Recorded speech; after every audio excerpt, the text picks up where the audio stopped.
guys, selamat datang di Cornel Rasmi Channel. Pembahasan kali ini tentang kenapa wisata Raja Ampat Papua dihentikan sementara karena virus corona. Sekarang lagi marak-maraknya di media sosial, televisi internasional maupun nasional menayangkan, mempublikasikan tentang virus corona. Sekarang pembahasan saya kali ini mengapa wisata Raja Ampat yang sementara karena virus corona. Sebelum teman-teman tonton videonya, tekan subscribe dan jangan lupa komen, share juga ke teman-teman kalian. Oke, saksikan sekarang juga, jangan ketinggalan. Kali ini saya membahas tentang kenapa wisata Raja Ampat ditutup sementara karena virus corona dan bagaimana cara pencegahan virus corona. Jangan salah pikir ya, ini pencegahan bukan menyembuhkan. Sekarang Provinsi Papua Barat mencatat kasus perdana virus corona COVID-19 per Jumat 27 Maret tercatat ada 2 kasus corona di Papua Barat. Dengan ditemukan 2 kasus positif corona di Papua Barat, ini berarti corona sudah masuk 28 provinsi di Indonesia. Sementara 6 provinsi yang masih nihil kasus corona yakni Bengkulu, Kepulauan Bangka Belitung, Nusa Tenggara Timur, Kalimantan Utara, Gorontalo, dan Sulawesi Barat. Tapi ini kita belum mendengar kelanjutannya seperti apa, tapi untuk sementara saat ini.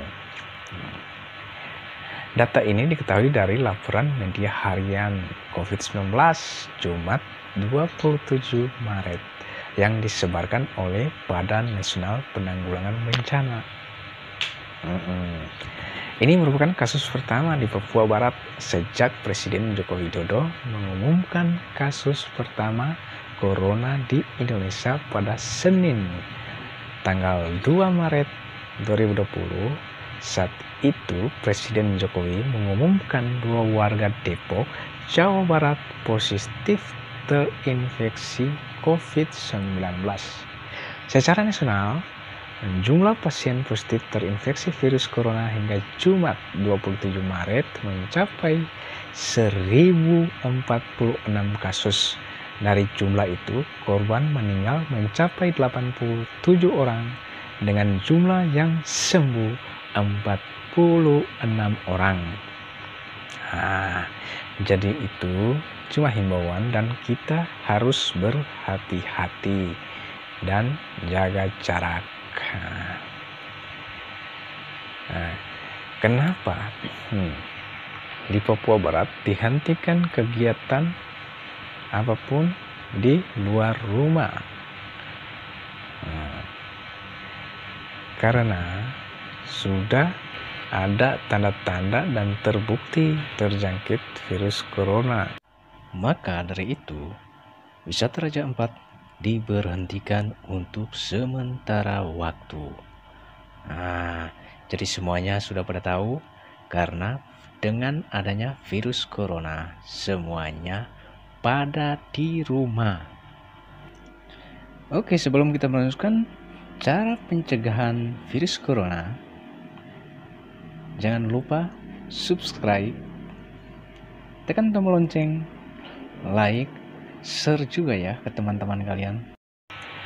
Oke, kita lanjut ke pencegahan. Bagaimana cara pencegahannya? Pencegahannya ikuti tips-tips yang saya sampaikan. Berikut 10 tips pencegahannya. Yang pertama, tinggal di rumah. Dengar baik-baik ya. Anda harus membatasi aktivitas di luar rumah, kecuali untuk memperoleh layanan kesehatan. Selain itu, disarankan untuk tidak pergi bekerja, ke sekolah, ataupun mengunjungi tempat-tempat publik. Hindari menggunakan transportasi publik, berbagai kendaraan, atau taksi. Kedua, memisahkan diri dari orang lain atau hewan. Dengar ya, sebisa mungkin tinggalkan di tempat khusus yang terpisah dari orang lain di rumah.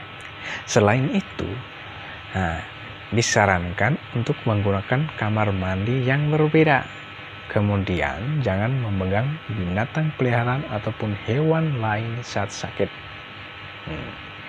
Tapi pada umumnya kita menggunakan lebih banyak, rata-rata menggunakan satu kamar mandi. Jadi kita sendiri yang bisa mengatur bagaimana kebersihannya. Kita lanjut. Yang ketiga, mengunjungi layanan kesehatan.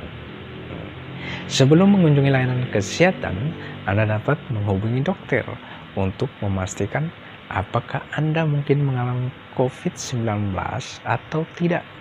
Langkah ini dapat membantu penyedia layanan kesehatan untuk mengambil langkah sekaligus menjaga orang lain untuk terinfeksi atau terpapar. 4. Menggunakan masker. Ketika sakit, Anda harus menggunakan masker saat berada di sekitar orang lain, binatang peliharaan, atau jika akan memasuki kantor penyedia layanan kesehatan. Jika Anda tidak mendapat menggunakan masker, orang yang tinggal bersama Anda tidak diperbolehkan untuk berada dalam ruangan yang sama, atau sebaliknya, orang yang tersebut harus menggunakan masker ketika masuk ke ruangan Anda. 5. Menutupi batuk dan bersin.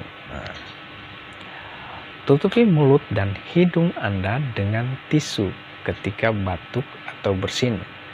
Buang tisu yang telah digunakan dalam tempat sampah.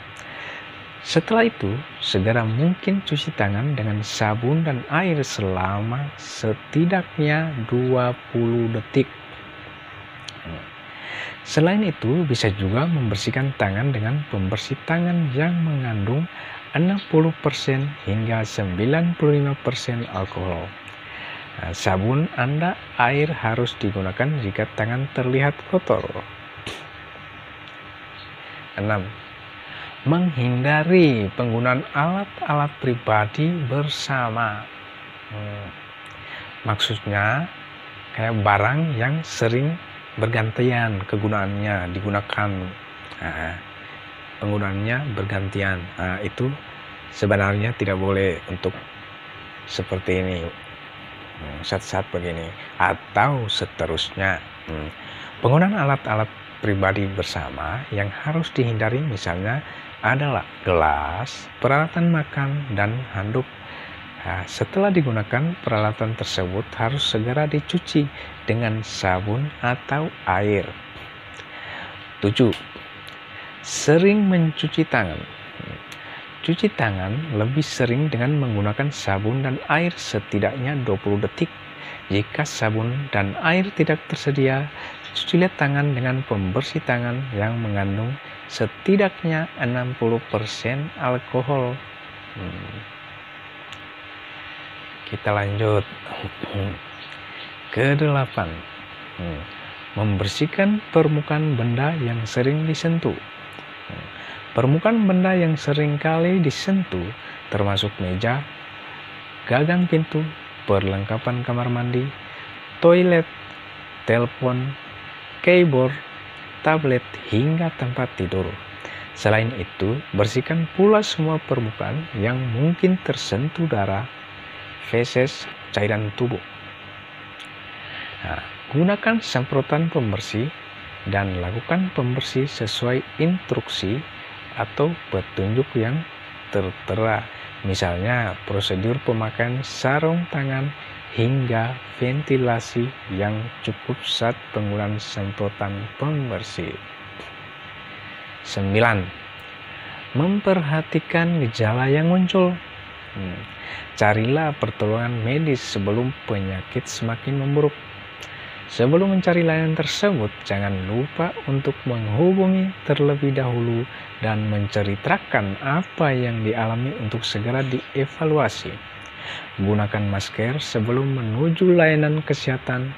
Bertanyalah kepada layanan kesehatan untuk menghubungi kewenangan kesehatan di negara atau wilayah tersebut. Orang yang berada di bawah pengawasan aktif ataupun pengawasan sendiri harus mengikuti instruksi yang disediakan oleh Departemen Kesehatan setempat. Jika Anda memiliki kondisi darurat, hubungi hotline dari kewenangan kesehatan setempat. Jika memungkinkan, gunakan masker sebelum petugas medis darurat datang. 10. Penghentian isolasi rumah. Pasien yang dikonfirmasi COVID-19 harus tetap berada dalam rumah sebagai tindakan pencegahan hingga risiko penularan kepada orang lain dianggap telah menular. Keputusan untuk tidak melanjutkan tindakan pencegahan isolasi rumah ini harus dilakukan berdasarkan kasus per kasus. Pengambilan keputusan tersebut harus telah berdasarkan konsultasi dengan penyedia layanan kesehatan dan kewenangan kesehatan negara maupun lokal. Jadi kita harus berwaspada. Dan saya sudah menyampaikan 10 tips pencegahannya.